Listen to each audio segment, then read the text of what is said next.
Hey, Peter's back. I have a very special announcement. The 2021 Genesis G80 is the finest car $70,000 can buy. Now, I'm not the one saying this. This is courtesy of the Wall Street Journal.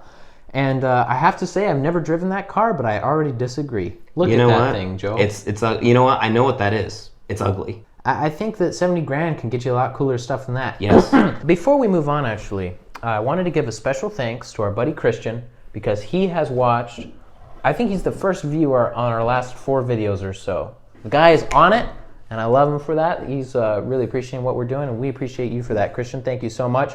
And I hope you enjoy what we have Peter? coming up in the future because we're going to be working on some shopping cart videos, some really fun out-of-studio stuff. So I know. Stay tuned. Moving on to the next story. Anyway, yes. Because we got a lot to really fast pass here. Come on, we're going. McDonald's coffee bean remnants are getting a second purpose in life in the form of car parts. The Dearborn, Michigan-based automaker are using McDonald's coffee chaff that is being used to make headlamp housings and other auto components. Oh, so plastics. Evidently. Oh. So you're drinking plastic, everybody, when you go to McDonald's and you drink their coffee. Well, no, because chaff. No, it's the chaff. Well, because the chaff has like all those long plant fibers. That's probably why it's really good for this.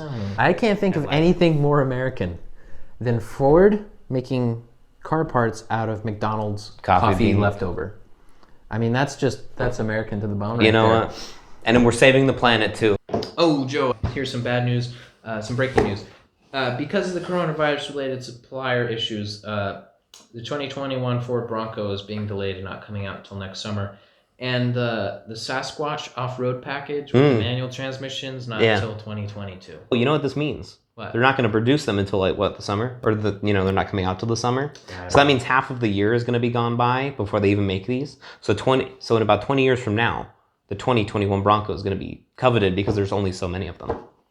You think? I could be wrong, totally wrong. 1964 and a half Mustang. Yeah. Kind of like that. I don't know. Hey, so it's a 2021 and a half. 2021 and a half. But you know what? I'm going to be honest with you. Meh, oh well. We have to wait for the Bronco. Not like I was going to buy one anyway. Pretty much. We should go off-roading. We should. It should be a thing. We should do that.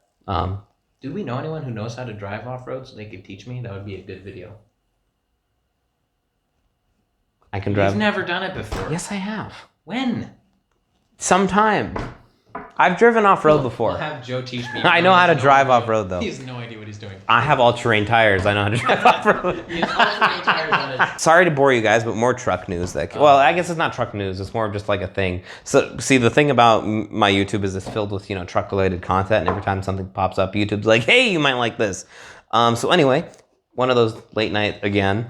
Come across this 1990 Chevrolet 454. So the guy bought it, brand new, 1990, and it has 5 miles on it. He bought it before it was dealer prepped, so that, the hubcaps are not on there, nothing's on there, the paint or the chalk markings they use to, give the cars their lot numbers or so, I don't know. The chalk's, still on the tires, the chalk's still on the back bumper. It literally rolled off the assembly line onto a truck and then into this man's driveway.